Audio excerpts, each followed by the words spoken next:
আসসালামু আলাইকুম রহমতুল্লাহ। প্রিয় দর্শক, আশা করি সবাই ভালো আছেন। আজকে যে কোনো কারণবশত বাজারে যেতে পারিনি, সরাসরি আপনাদের যে ভিডিও দেখাবো সেই পরিস্থিতি আজ করতে পারিনি। সো আন্তরিকভাবে দুঃখিত। আমি মোহাম্মদ খায়রুল ইসলাম, খায়রুল ইসলাম টিভির পক্ষ থেকে আবার আন্তরিক শুভেচ্ছা। তো আশা করা যাচ্ছে সবাই ভালো আছেন। তো প্রিয় দর্শক, আমি গরু নিয়ে ভিডিও তৈরি করি। আপনারা স্ক্রিনে দেখতে পাচ্ছেন কাউ গট ইউটিউব চ্যানেল। যদি ভালো লাগে একটু ঘুরে আসবেন, তাহলে হয়তো গরু সম্পর্কে আপনারা অনেক কিছু জানতে পারবেন। তো যাই হোক, আজকে আমরা চীনা রসুনের কিছু কথা বলবো বা চীনা রসুনের কী অবস্থা। তো সর্বোপরি বলি, চীনা রসুন সত্যি কথা, যদি আমদানি কম হয় তাহলে দেশীয় রসুনগুলা পারবে। তো আবার যারা কিনে খাবে তাদের জন্য কঠিন। তবে কৃষকের যেই কস্টিং বা যেই খরচ, সে অনুপাতে আমাদের এমন একটা মূল্য নির্ধারণ থাকতে হবে, 3,000 থেকে 5,000-এর মধ্যে যদি বাজার থাকে, তাহলে আমাদের এই কৃষকগুলা বেঁচে যাবে, আমার যেটা মনে হয়। তো চলুন যাওয়া যাক। আজকে চীনা রসুন বা আমার দেশীয় রসুন আমি কিছু কথা বলবো, যেটা আপনাদের জন্য অনেক কাজে আসবে ইনশাল্লাহ।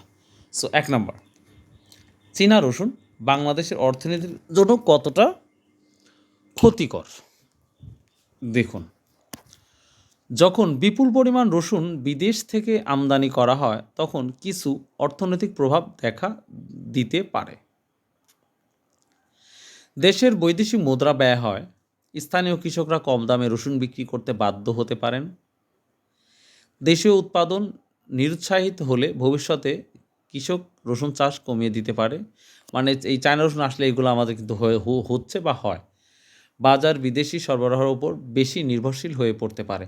তার মানে বেশি আমদানি হলে কি আমরা ওই চীনের উপর বা ইন্ডিয়ার উপর নির্ভরশীল হয়ে থাকবো। তবে অন্যদিকে কি, আমদানি বাজার সরবরাহ বাড়ায়, ভোক্তারা তুলনামূলক কম দামে রসুন কিনতে পারেন। দেশীয় উৎপাদন ঘাটতি হলে আমদানির মূল্যবৃদ্ধি ঠেকাতে সাহায্য করে। অর্থাৎ চীনা রসুনের প্রভাব পুরোপুরি নেতিবাচক নয়, কৃষক ও ভোক্তার স্বার্থের মধ্যে ভারসাম্যের প্রশ্ন রয়েছে। আমরা 2 নম্বরে যে বলি, দেশীয় রসুন চাষিদের জন্য কতটা ক্ষতিকর। দেশীয় কৃষকদের জন্য প্রধান সমস্যা হলো আমদানিকৃত রসুন কম দামে বাজারে এলে দেশীয় রসুনের দাম কমে যেতে পারে। উৎপাদন খরচ বেশি হওয়ায় কৃষকের লাভ কমে যায়। অনেক কৃষক লোকসানের ঝুঁকিতে পড়েন। দীর্ঘমেয়াদে রসুন চাষের প্রতি আগ্রহ কমতে পারে, বিশেষ করে যখন ফসল তোলার মৌসুমে অতিরিক্ত আমদানি হয়, তখন কৃষকরা সবচেয়ে বেশি ক্ষতিগ্রস্ত হন। চীনা রসুন খেলে কী কী স্বাস্থ্য ক্ষতি হতে পারে সেটা নিয়ে আলোচনা করব। বর্তমানে বৈজ্ঞানিক প্রমাণ অনুযায়ী চীনা রসুন নিজেই স্বাভাবিকভাবে বিষাক্ত বা মানুষের জন্য ক্ষতিকর এমন কোনো প্রতিষ্ঠিত প্রমাণ নাই। তবে আমি একটা ভিডিও করেছিলাম, কিছুটা সমস্যা আছে এই চীনা রসুন, যে যাই বলুন, এটা কেন, আমি সেটারও প্রমাণ দিয়ে দিচ্ছি। এটা রসুনের কোনো দোষ নয়, চীনা রসুনের কোনো দোষ নাই। তবে ওই রসুনটা কেন বিষাক্ত, এটা আমি একটু একটা প্রমাণ দিয়ে দিব, আপনাকে বলবো, বিষয়টা একটু পরে বলতেছি। তবে ঝুঁকি থাকতে পারে। উৎপাদন বা সংরক্ষণের অতিরিক্ত কীটনাশক ব্যবহার করা হয়, খাদ্য নিরাপত্তা মান ঠিকমতো অনুসরণ না করা হয়, সংরক্ষণের সময় ছত্রাক বা দূষণ ঘটে। এই যে একটা গুরুত্বপূর্ণ, দেখেন, সংরক্ষণের সময় ছত্রাক বা দূষণ ঘটে, অর্থাৎ এই রসুনটাকে যেন আপনারা, বাংলাদেশে যে রসুনগুলো আমরা প্রসেস করে আপনাদের ঢাকা, রাজশাহী, বরিশাল সারা বাংলাদেশ যখন প্রসেস করি, তখন কিন্তু রসুনের 5 দিন 7 দিন 10 দিন বা 1 মাস পর কোয়ালিটি যে কোনো সময় খারাপ হতে পারে। কিন্তু চায়না রসুন এমনভাবে তারা মানে এমনভাবে প্রসেস করে পাঠায় যে 200 বছরও যদি ওই চায়না রসুনটা রাখা যায়, আমার বিশ্বাস সেই রসুনটা নষ্ট হবে না। তো এটারই একটা খারাপ দিক আছে। ওই রসুনে এমন কোনো একটা মেডিসিন ইউজ করা হয় চায়না রসুনে, যার কারণে রসুনটা নষ্ট হয় না। আর নষ্ট না হওয়ার কারণেই চায়না রসুনটা দেখতে ভালো থাকে, পরিষ্কার পরিচ্ছন্ন থাকে, পোকা ধরে না, যার কারণে রসুনটা ভয়াবহ একটা ক্যান্সারও হতে পারে, আমার ধারণা অনুযায়ী বললাম, এবং অন্যান্য আমরা বিশেষজ্ঞদের মুখ থেকে শুনেছি এই ধরনের। তো যাই হোক, এই ঝুঁকি শুধু চীনা রসুনে নয়, যে কোনো দেশের কৃষিপণ্য ক্ষেত্রে হতে পারে। সাধারণ মানুষের জন্য রসুনের পরিচিত পার্শ্ব প্রতিক্রিয়া: অতিরিক্ত খেলে পেট জ্বালা, গ্যাস বা বদহজম, মুখের দুর্গন্ধ, কিছু মানুষের অ্যালার্জি হতে পারে। রক্ত পাতলা করার ওষুধ খেলে অতিরিক্ত রসুন সমস্যা তৈরি করতে পারে। মানে রক্ত পাতলা করার ওষুধ খেলে অতিরিক্ত রসুন সমস্যা করতে পারে। এবার একটু আমরা আসি, যদি চীনা রসুন না থাকতো তাহলে দেশের রসুনের কদর কতটা বাড়তো। ভাই, চীনা রসুন না থাকলে তো আকাশচুম্বী হয়ে যেত বিশ্বাস। চীনা রসুন সম্পূর্ণ না থাকলে দেশীয় রসুনের চাহিদা বৃদ্ধি পেত, কৃষকরা তুলনামূলক বেশি দাম পেতে পারতেন, রসুন চাষির জমি বাড়তে পারত, স্থানীয় উৎপাদনের বিনিয়োগ বাড়তে পারত। তবে কিছু নেতিবাচক দিকও থাকতো।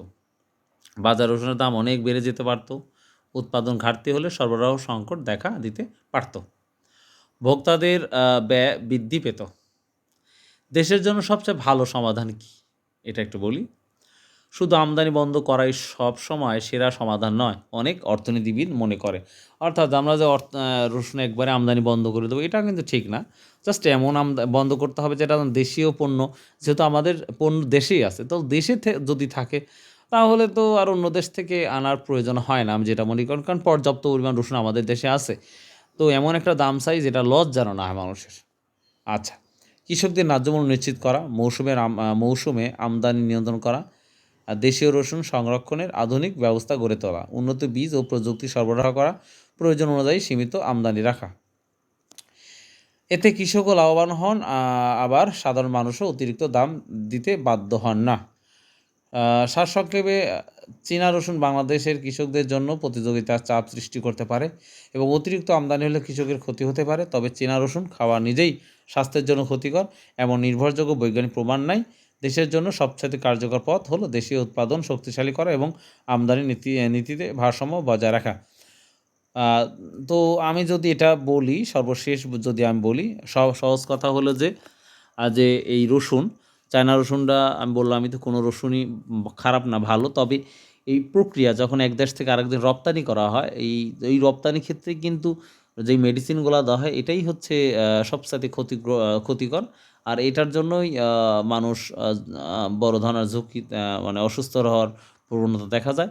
তবে আমি মনে প্রাণে বিশ্বাস করি যে ইনশাল্লাহ আমাদের যে দেশীয় রসুন আছে, এই রসুনটা ইনশাল্লাহ 100% পিওর, এবং আমাদের দেশীয় কৃষক যারা আছে তারা এই ধরনের কীটনাশক দিয়ে যে সুন্দর পরিষ্কার পরিচ্ছন্ন রাখবে, এই ধরনের আমরা বিষয় দেখতে পাই না। তবে সর্বোপরি বলি, সরকার যেন বিশেষ করে কৃষকের প্রতি যেন একটু সহানুভূতি দেখায় ইনশাআল্লাহ, বা আমাদের এই বিষয়, মানে আমাদের পণ্য যেন আমরা রপ্তানি করতে পারি, আমদানি না করে রপ্তানি যেন করতে পারি, তাহলে হয়তো দেশের জন্য আরও মঙ্গল বয়ে আনবে ইনশাআল্লাহ। তবে আফসোস, 2026 সালের প্রতিটা পণ্যই বিশেষ করে কৃষকের প্রতিটা পণ্যই একবারে জিরো লেভেলে গেছে। ধান বলেন, চাউল বলেন, সব কিছুই একেবারেই নর্মালে আসছে।